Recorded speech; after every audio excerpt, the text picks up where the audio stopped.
আমি ছাড়ছি না, আমি আক্রোশী, হাজারো নাম দিতে পারি, সে ব্যাপারে প্রশ্ন আপনি করেন না। কিন্তু আমি আহলে হাদিস বললেই আপনার গায়ে আগুন ধরে। আহলে হাদিস শুধু নাম না, এটা একটা বিপ্লব, এটা একটা চেতনা, এটা একটা জাতি গঠনের একটা অন্যতম প্ল্যাটফর্ম। সেটা একটা নাম না, এটা আপনি সাহস করে বলতে পারবেন আহলে শব্দটা? আহলে হাদিস শব্দটা বলা বীর পুরুষের পরিচয়, যার মধ্যে ঈমানি চেতনা আছে, সাহাবীদের আদর্শ আছে, মানহাজ আছে রাসূলের, সাহাবীদের, তাবেঈদের, তারাই কেবল আহলুল হাদিস পরিচয় দিতে পারে, তারাই কেবল সালাফি পরিচয় দিতে পারে। মনে রাখবেন, সবাই পারে না। এখন বলছে যে ওয়ালা তামুতুন্না ইল্লা ওয়া আনতুম মুসলিমুন, কি মুসলিম ছাড়া মরো না, নাম রাখতে হবে কি মুসলিম। আপনি এটা বুঝলেন কেন? এই আয়াতটা আপনার উপরে নাজিল হয়েছে? আপনার উপর নাজিল হয়েছে? আপনার হুজুরের উপর নাজিল হয়েছে? এই আয়াত নাজিল হয়েছে কার উপরে? আল্লাহ রাসূলের উপরে না? সর্বপ্রথম কারা মেনেছেন এটা? আয়াতের অর্থ কি জানেন? শুনে নিন, ইল্লা ওয়া আনতুম মুহতাদুন, হেদায়েত না পেয়ে মৃত্যুবরণ করো না। গেছে? ইন্নানি আনা মিনাল মুসলিমিন, আমি মুসলিমদের অন্তর্ভুক্ত। ইন্নানি আনা মিনাল মুহতাদিন, আমি হেদায়েত প্রাপ্তদের অন্তর্ভুক্ত। এক। দুই নম্বর হলো আহলুস সুন্নাহ ওয়াল জামা কথাটি কে বললেন? রাইসুল মুফাসসিরিন, আল্লাহ রাসূলের দোয়াপ্রাপ্ত সাহাবী ইবনু আব্বাস রাদিয়াল্লাহু আনহু বললেন। আপনি তো পড়তেই জানেন না নাড়া আরবি, এটা তাফসীর ইবনে কাসিরের মধ্যে আছে, আপনি পড়ে দেখেন। আপনি পড়তে জানেন না তো, আপনি তো মূর্খ, এই জন্য তো কথা বলেন। আপনি পড়লে এ কথা বলতে পারতেন না। পরিচয় আহলে হাদিস বলে দিতে হবে, বলুন ইনশাআল্লাহ। মনে থাকবে? আল্লাহ রাসূল সাল্লাল্লাহু আলাইহি ওয়াসাল্লাম বলেছেন, 2165 নম্বর হাদিস, একটু একটা হাদিস অনুবাদ করবে, একটা না, আপনি খেয়াল করুন। আলাইকুম বিল জামাআ, তোমরা জামাতকে শক্ত করে ধরে রাখো। ওয়াইয়াকুমুল ফুরকা, তোমরা বিচ্ছিন্ন হওয়া থেকে দূরে থাকো, সাবধান, ভয় করো বিচ্ছিন্ন হওয়া থেকে। ফাইন্নাশ শাইতানা মা'আল ওয়াহিদ, তিরমিজির হাদিস, শয়তান একজনের সাথে থাকে, ওয়া হুয়া আবআদু মিনাল ইসনাইন, দুইজন থেকে অনেক দূরে থাকে। আচ্ছা, এখানে আল্লাহ রাসূল বললেন না কেন জামাত থেকে শয়তান অনেক দূরে থাকে? ওয়া হুয়া আবআদু মিনাল ইসনাইন, দুইজন থেকে শয়তান অনেক দূরে থাকে। দুইজন বললেন কেন? বলেন তো কেন বললেন? জানা নাই। সোজা কথা কি? জানা নাই। যদি বাংলাদেশে দুইজন লোক থাকে সালাফি আকীদার, ওই দুইজনকে এক থাকা লাগবে। আপনি কি বুঝতে পেরেছেন কথা? ওই দুইজন এক থাকা লাগবে। দলিল ইমাম সুফিয়ান সাউরি রাহিমাহুল্লাহ বলছেন, ইদা, শুধু বাংলাদেশে না, ইমাম সুফিয়ান সাউরি রাহিমাহুল্লাহ বলছেন, ইদা বালাগা কান রাজুলুন বিল মাশরিক সাহিবি সুন্নাতিন ওয়া আখার বিল মাগরিব ফাবাস ইলাইহিমাস সালাম ওয়াদউ লাহুমা মা কাল্লা আহলাস সুন্নাহ আহলাস সুন্নাহ ওয়াল জামাআহ। আল্লাহু আকবার। ইমাম সুফিয়ান সাউরি বলছেন, পূর্ব প্রান্তে, পৃথিবীর পূর্ব প্রান্তে একজন ব্যক্তি আহলে হাদিস, পৃথিবীর পশ্চিম প্রান্তে একজন আহলে হাদিস, তুমি আছে বাংলাদেশে, যদি থাকে, যদি তোমার কাছে খবর আসে, এরা বালাগা কান রাজুলিন, ওই ব্যক্তি সম্পর্কে যদি খবর আসে যে একজন ব্যক্তি চীনে সালাফি আকীদার আছে, একজন আহলে হাদিস আকীদার আছে, আর একজন আমেরিকার একেবারে পড়ন্ত শেষ সীমানার একজন আহলে হাদিস আছে, তোমার উপরে আবশ্যক হলো পারলে দুইজনের কাছে সালাম পাঠাও, আর যদি না পারো এই দুইজনের জন্য তোমরা দোয়া করো। সুবহানাল্লাহি ওয়া বিহামদিহি। কি মুহাব্বত! এরপরে বলছেন কত ভিতরে মুহাব্বত। এত বড় ইমাম বলছেন, মা কাল্লা আহলাস সুন্নাহ ওয়াল জামাত। দেখো না, আহলে সুন্নাহ ওয়াল জামাতের লোক কতই না কম, কত অল্প। এই দুইজন আছে, তুমি মিলে তিনজন, অতএব তাদের জন্য দোয়া করো, তাদের কাছে সালাম পাঠাও। কপাল পোড়া আহলে হাদিসদের। বাংলাদেশে একটা বৃহৎ জনগোষ্ঠী, কেউ বলে 4 কোটি, কেউ বলে 3.5 কোটি, যাই হোক না কেন, এত বড় আকীদা সম্পন্ন, তাদের মাদ্রাসা আছে, হাজার হাজার মসজিদ আছে, লাখ লাখ, বিশাল জনগোষ্ঠী নিয়ে গঠিত এত বড় একটা প্ল্যাটফর্ম যদি ঐক্যবদ্ধ থাকতো, পৃথিবীর কোন শক্তি এদেরকে অপমান করার সাহস পেত না, সম্ভব পেত না। কি আদর করে বলছেন কথাটা, মা কাল্লা আহলে সুন্নাহ ওয়াল জামাআহ। দেখো না আহলে হাদিসদের সংখ্যা কতই না কম, অর্থাৎ দুইজন থাকলে ঐক্যবদ্ধ থাকতে হবে।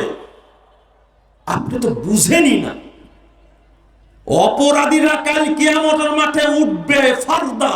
আল্লাহ বলছেন এক এক করে আল্লাহ ধরে জাহান্নামে দিবেন, আর জান্নাতীরা ঢুকবে।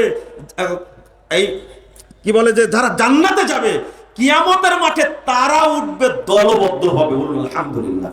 আমার কথা রাসূল মারিয়াম খুলুন, আপনি একা জান্নাতে যাবেন মনে করেছেন? আমি প্রায় বক্তব্যে বলি, শুনেছেন কিনা জানি না, দোয়া করি আল্লাহ যেন আমাদের একসঙ্গে জান্নাতুল ফেরদাউসে রাখে। আজকেও তো করিনি। শুনেছেন কি কথাটা? মনে শুনেননি, আদায়ের সময় বলেছি কথা, শুনেছেন? একা জান্নাতে যাব না, একসঙ্গে যাব। কিন্তু আপনি দুনিয়াতেই বিচ্ছিন্ন থাকলে একসঙ্গে যাওয়া যাবে? হ্যাঁ, আল্লাহ নবী কি বললেন? ওয়াহিয়াল জামাআহ, আমার উম্মতের যে দলটি জান্নাতে যাবে সেটা হলো ঐক্যবদ্ধ। যান, একা যান জান্নাতে, একা যান দেখে পারেন কিনা? ওয়াহিয়াল জামাআহ, আবু দাউদের হাদিস। বরং মা আনা আলাইহি ওয়া আসহাবি, এই হাদিসের সনদ হাসান। আর আবু দাউদের ওয়াহিয়াল জামাআহ, এই হাদিসের সনদ একেবারে মুতাওয়াতির পর্যায়ে সহিহ হাদিস। এটা আপনি কি মনে করেছেন? ওইটাই গুরুত্ব দিতে হবে।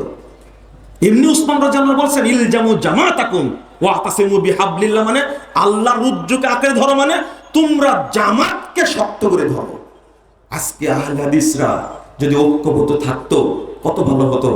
এরপর আল্লাহ রাসূল সাল্লাল্লাহু আলাইহি ওয়াসাল্লাম বলছেন আরেকটা হাদিস, ইযা রাআইতুমুল ইখতিলাফ, 899 নম্বর হাদিস, মুস্তাদরাক হাকিম, তোমরা যখন দেখবে ইখতিলাফ চলছে বিভিন্ন বিষয়ে, ফাআলাইকুম বিসসাওয়াদিল আযাম, তখন তোমরা যেটা ঐক্যবদ্ধ দল ওইটাকে শক্ত করে আঁকড়ে ধরো। ইখতিলাফ ছেড়ে দাও, ইখতিলাফ ছেড়ে দাও, ইখতিলাফ ছেড়ে দাও। এটা দ্বারা কি বুঝলেন? মুহাম্মদুর রাসূলুল্লাহ সাল্লাল্লাহু আলাইহি ওয়াসাল্লাম বলছেন, হাদিসটা কত শক্ত আমি আশ্চর্য হই।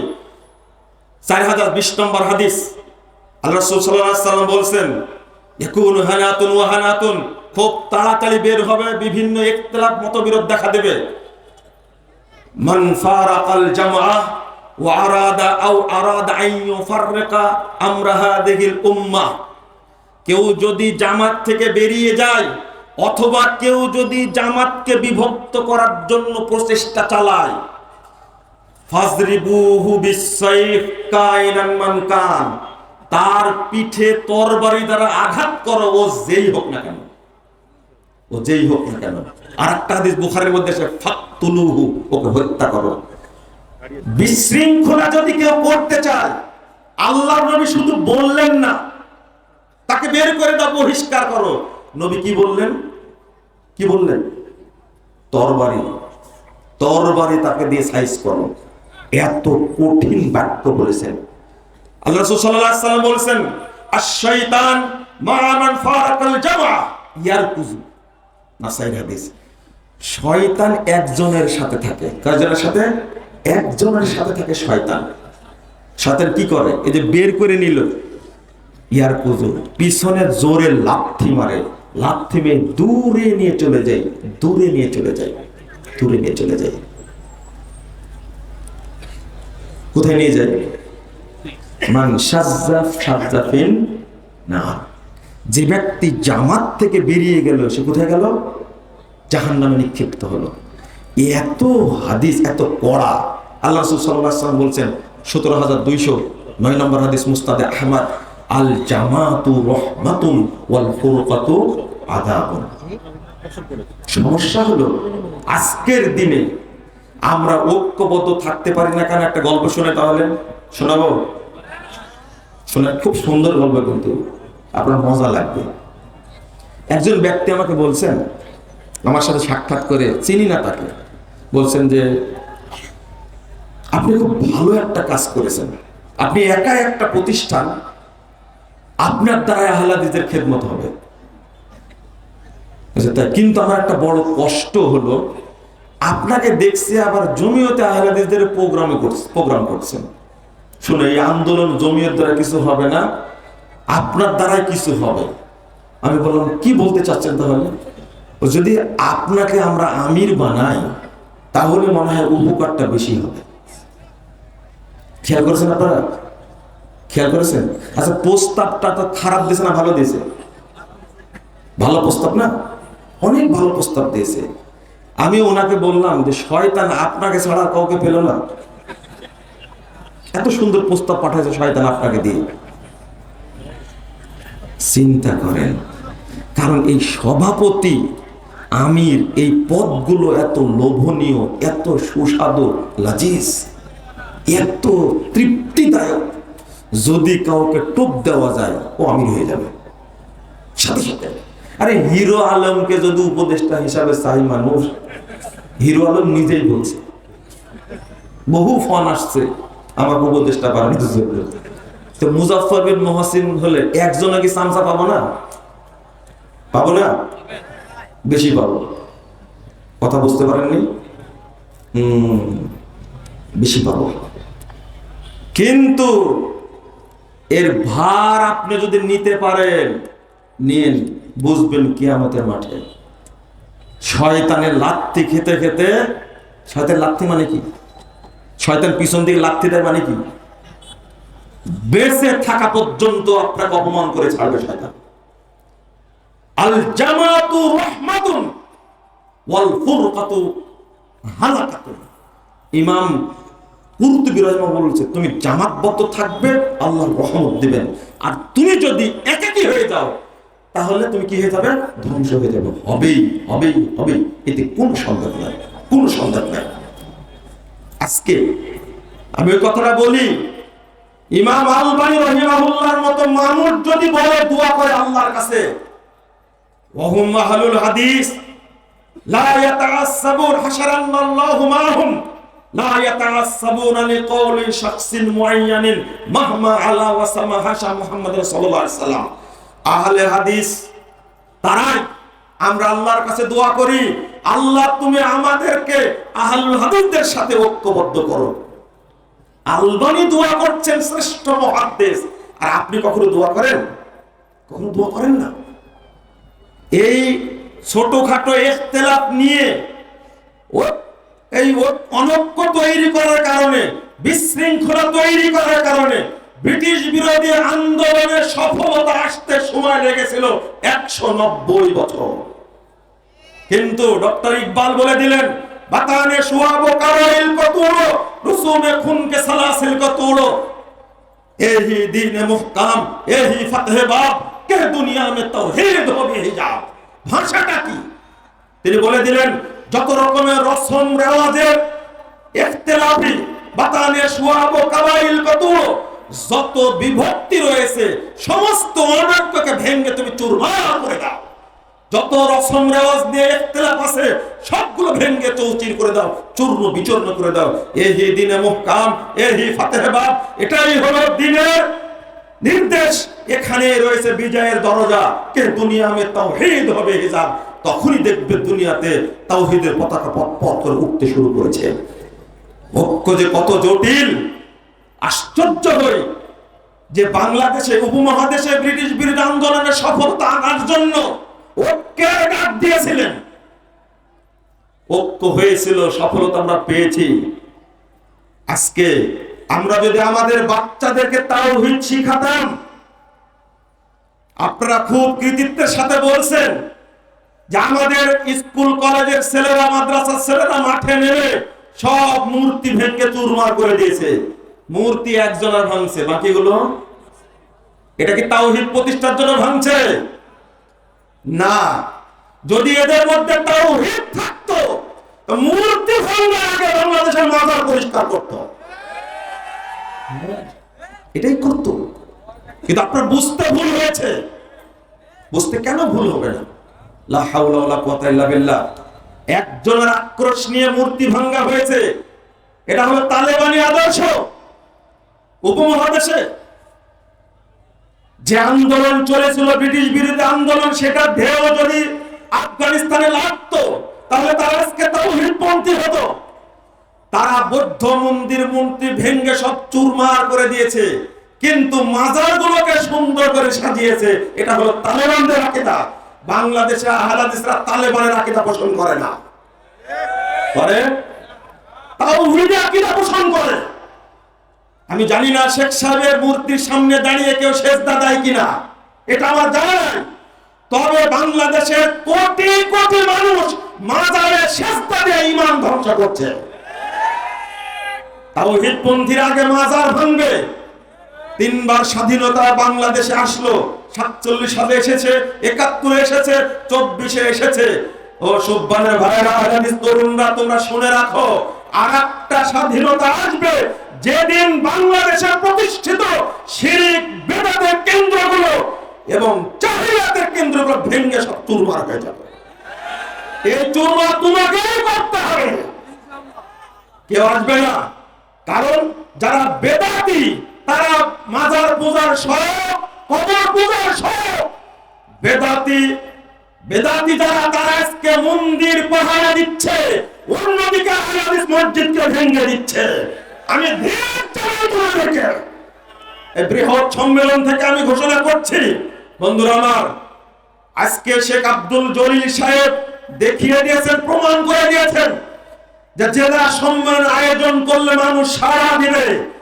আগামী দিনে রংপুর জেলা সম্মেলন হোক, গাইবান্ধা জেলা সম্মেলন হোক, নীলফামারীতে জেলা সম্মেলন হোক, বগুড়া জেলা সম্মেলন হোক, আপনারা চান না? শুধু এক জায়গা না, সারা দেশে সম্মেলন করতে হবে। আমি এখান থেকে চাইবো, তরুণরা, তোমরা যদি দাওয়াত দেওয়ার জন্য প্রস্তুত না হও, কোন দাওয়াতে বরকত দিবে সেটা তুমিও জানো না ভাই, আমিও জানি না, তবে দাওয়াত দিবে আল্লাহ যেন বরকত দান করে। এই উদ্দেশ্যে দাওয়াতের মাঠে নেমে দাওয়াতি কাজ করতে হবে। আপনি আশ্চর্য হবেন বাংলাদেশের মানুষের মুখোশটা কেমনে উন্মোচিত হয়। যাদেরকে দেখলাম পাহারা দিচ্ছে মন্দির, অথচ ব্রাহ্মণবাড়িয়ার মসজিদটা আজও দখল করে আছে, তারা কাজ শুরু করতে পারছে না। 18 সালে মসজিদ তৈরি করেছে, 18 সালে। এই সালে 24 সালে মসজিদটা ভেঙ্গে টিনের মসজিদ, জমিয়তে আহলে হাদিসের ভাইরা মসজিদটা তৈরি করছেন। এই টিনের মসজিদটা ভেঙ্গে দিয়েছেন, 3 তলা ভিত দিয়ে মসজিদটা শুরু করবে। ভাঙ্গার পরে এই দেওবন্দিরা যে দখল করেছে, আজও কাজ করতে পারছে না। ভাই, তুমি কি মনে করলে তোমাকে আমি মুসলমান কিভাবে বলবো? এই দেশে মন্দির থাকতে পারলে আহলে হাদিস মসজিদ থাকতে পারবে না কেন? তুমি বেশ্যালয়ের চোখে দেখো না, তুমি দুর্নীতিবাজ চোখে দেখো না, তুমি সন্ত্রাসী চোখে দেখো না, মুসলমানের উপর আক্রমণ করো কেন? এই দেশের মুসলিম ভাই বোনদেরকে বলবো, আপনি একটু চিন্তা করুন। শয়তানও বাংলাদেশে মসজিদ ভাঙে না, ইহুদি খ্রিস্টানরা মসজিদ ভাঙে না। আজকে মুসলিম নামধারী যারা আহলে হাদিস মসজিদ ভেঙে দেয়। রামগঞ্জে যেখানে আমি প্রোগ্রামে গিয়েছিলাম, পুলিশের পাহারায় প্রোগ্রাম করে এসেছি, লক্ষ্মীপুরের রামগঞ্জে, সেখানকার একটা মাত্র 16-17 বছরের ছেলেকে আমিন বলার কারণে মসজিদে সকল মুসল্লিদের পিটাইছে, তাকে হাসপাতালে ভর্তি হতে হয়েছে, তার মাথায় রক্তক্ষরণ হয়েছে, বুকে রক্ত জমেছে। সে কি সন্ত্রাসী? সে কি ধর্ষক? সে কি মদখোর? এ কি দুর্নীতিবাজ? এ কি চোর? একজন মুসল্লি মসজিদে আশ্রয় নিয়েছে, মান দাখালাহু কানা আমিনা। পৃথিবীর যেখানে মসজিদ থাকবে সেখানে কোনো অপরাধী আশ্রয় নিলে সে নিরাপত্তা পাবে। তুমি কোন ধরনের মুসলমান? একজন মুসল্লি ব্যক্তি রাসূলের তরিকায় সালাত আদায় করেছে, মসজিদে গেছে, আমিন জয় হওয়ার কারণে তার উপর আক্রমণ করা হয়েছে। আমি তোমাকে মানুষই মনে করি না, মুসলমান তো দূরের কথা। বলুন, আজকে যদি আহলে হাদিসরা ঐক্যবদ্ধ থাকতো, সোহরাওয়ার্দী উর্দানি একটা ডাক দিতাম, আহলে হাদিস ভাইরা 4 কোটি না 3.5 কোটি, 3 কোটি জানি না, মাত্র 10 লক্ষ মানুষ যদি হাজির হয় ঢাকাতে, ঢাকা অচল হয়ে যাবে। যাবে না? আমরা এই আবেদনটা করতে পারলাম না। শুনে তাকবীর দিতে হবে না ভাই, শুনে না, তাকবীর বহু দিছেন। শোনেন আমার কথাটা শোনেন, একটু আগে দিলে হতো। সেই ফজর থেকে আসছেন আপনারা, সকাল 9টাতে খুতবা শুনেছেন। এই অবস্থায় কিভাবে আপনারা বক্তব্য শুনে? ক্লান্ত হয় না মানুষ? ক্লান্ত তো হয়। শোনেন, কষ্ট নেবেন না, বলে ফেলি। শহরে উদ্যানে প্রোগ্রাম হবে, কেউ কাউকে তো আয়োজন করতে হবে, তাই না? এখন আমাকে আপনি দাওয়াত দিতে আসছেন, আমাকে দাওয়াত দিতে আসছেন। প্রথম প্রশ্ন আমি বলছি, ওখানে প্রধান অতিথি কে হবে? ওখানে সভাপতি কে হবে? ওখানে প্রধান আলোচক কে হবে? ওখানে আয়োজক কে হবে? ব্যানার কি হবে? এই যে আমার মধ্যে যত শয়তান আছে সবগুলো কিন্তু উগলা ফেললাম। আপনারা কি বুঝেননি কথা? আচ্ছা, ঘরে যদি আগুন ধরে, আগুন যদি ধরে, আপনি কি জিজ্ঞেস করবেন এ লোকটা মুসলিম না অমুসলিম? জিজ্ঞেস করবেন? আগে কি আগুন তো খুঁজতে কে প্রধান অতিথি হবে, কে সভাপতি হবে? রাগ করলেন আপনারা? বললেন তো এই কথাটা মানুষের না শয়তানের? আমিও যদি বলি আমি শয়তান, আমি নিজে বলছি, এটা দেখার দরকার কি? বরং ধন্যবাদ দেওয়ার দরকার ছিল। আব্দুল জলিল মাদানী দিনাজপুর বড় মাথা ঐতিহাসিক সম্মেলন করেছে, ধন্যবাদ দেওয়ার দরকার ছিল না? কিসের ধন্যবাদ?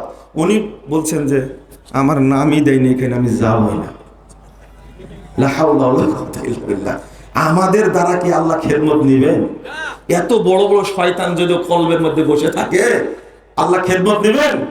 প্রশ্ন আসে না, প্রশ্ন আসে না। সামান্য একটু কৃপণতা থাকলে তাই ঈমান থাকে না। আর আপনি এখানে ঈমান খুঁজে বেড়াচ্ছেন। আজকে তত্ত্বাবধায়ক সরকার এসেছেন, প্রাণ খুলে কথা বলতে পারছেন, একটা আবেদন দিতে পারলেন না। দায়িত্বের পক্ষ থেকে সহমত উদ্যোগ সমাবেশ হবে, দিতে পারলাম আমরা? অন্তত এক দফা দুই দফা দিতে পারতাম। সম্মেলন করা কি হারাম? হারাম সম্মেলন করা? কেন রাখতে পারলাম না? একটা কোথায় রাখবেন আপনি? এখন রাখলে কালকে বিভক্ত হয়ে যাবে 5 দলে 10 দলে। সে না, আমরা যাব না ওখানে, অমুক সভাপতি আমরা যাব না, বিভক্ত হয়ে যাবে। এটা কখন ঢুকবেন? এটা দেলার হোসেন সাইদি রাহিমাহুল্লাহ জেলখানায় আমাকে একটা কথা বলেছিলেন। অনেক কথাই তো হয়েছে, 3 মাস 22 দিন, কোনটা বলবো? আপনারা বলেন দাওয়াতে নাকি বরকত হয় না। বরকত হয় না মানে কে বলেছে? 2013 সালের 25শে ডিসেম্বর স্বাক্ষরিত একটা পত্র আমার কাছে এসেছে, 9 পৃষ্ঠার পত্র। শিরোনাম ছিল ভুল সংশোধনের সফলতা আছে, ব্যর্থতা নেই, লজ্জারও কিছু নেই। এই পত্র 14 সালের 7 নভেম্বর আমি আবার জিয়ারত করতে গেলাম। দেখা হয়ে গেল কাশিমপুর কারাগারে এখানে ছিলেন। মোহাব্বত কাকে বলে? যে পত্র লিখেছেন। আমি শুধু গোপনে বলছিলাম, এক জায়গাতে ভিডিও করতে নিষেধ করেছিলাম, ভিডিও করে ছেড়ে দেওয়া হলো। এই যে নির্যাতন গোয়েন্দারা করলো, একবার ডিজিএফআই নিয়ে যায়, একবার সিআইডি নিয়ে যায়, একবার এনএসআই নিয়ে যায়, একবার ডিবি নিয়ে যায়, একবার সিটিএসবি নিয়ে যায়। কেন বললেন? কি পত্র আছে, পত্রটা দিবেন, এই সেই শুরু করে দিল। কি নির্যাতন! আর মৌলবী ভাইয়েরা, টুপিওয়ালা ভাইয়েরা বলল না, মুজফফর বিন মহসিনের সাথে সাইদি সাহেবের দেখা হয়নি, সাক্ষাতে হয়নি, তিনি কোনো পত্র দেননি, মুজফফর বিন মহসিন মিথ্যাচার করছে। মানে ওযু নষ্ট হয়ে গেছে। কি নষ্ট হয়ে গেছে? ওযু গেছে। এই শিরোনামটাই সহ্য করতে পারেননি, ওযু নষ্ট হয়ে যায়। আপনাদের দ্বারা আল্লাহ খেলাফত দেবেন? হ্যাঁ, এই হাসিনারা বেঁচে থাকতে খেলাফত আপনাদের দিবে আল্লাহ? হ্যাঁ, আপনি ভাবলেন কি করে, চিন্তা করলেন কি করে? শিরোনামটা কি শুনেন? শিরোনামটা একটা বিপ্লব। ভুল সংশোধনের সফলতা আছে, ব্যর্থতা নেই, লজ্জার কিছু নেই। আমি লিখিনি, আল্লামা সাইদি রাহিমাহুল্লাহ নিজে লিখছেন। তিনি নিজে লিখছেন, পত্রটা আবার কারেকশন করে দিয়েছে। এটা ছাপায় দেব এখন ছাপায় দেব। সব আগে নিষেধ করেছে, 16 বছর ছাপাতে পারিনি, এখন ছাপাই দিব। এটা ছাপাই দিব এখন কোথায় রাখবেন? শোনেন, কথাও এটা বলছি না। সাইদি সাহেব পত্র লিখলেন আর আমি মিথ্যুক হয়ে গেলাম। কিসের রাজনীতি করেন আপনি? মৃত্যু হয়ে গেলাম আমি কেন?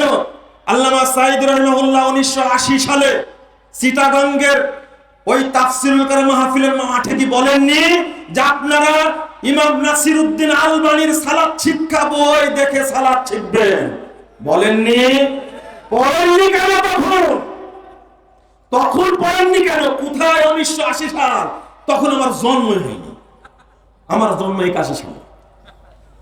আপনি কি মনে করেন আমি 13 সালে এসে যে বইটা চিঠি লিখলেন আর আপনার ওজন নষ্ট হয়ে গেল? মানে আপনি কিসের অহংকার এত? এই দেখেন আহলে হাদিসদের দাওয়াত কাজে লাগে কিনা দেখেন এবার। আরো শুনবেন? আরো শুনবেন?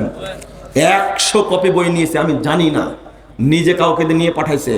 100 কপি বইয়ে লিখছেন অমুক, নাম লিখেছেন, আমি পড়েছি, আপনিও পড়বেন, সালাতে ভুল থাকলে সংশোধন করে নেবেন, স্বাক্ষর করছেন সাঈদী। আমার বাপ মরা দাদা উঠে আসলেও এই খেদমত করতে পারবো না।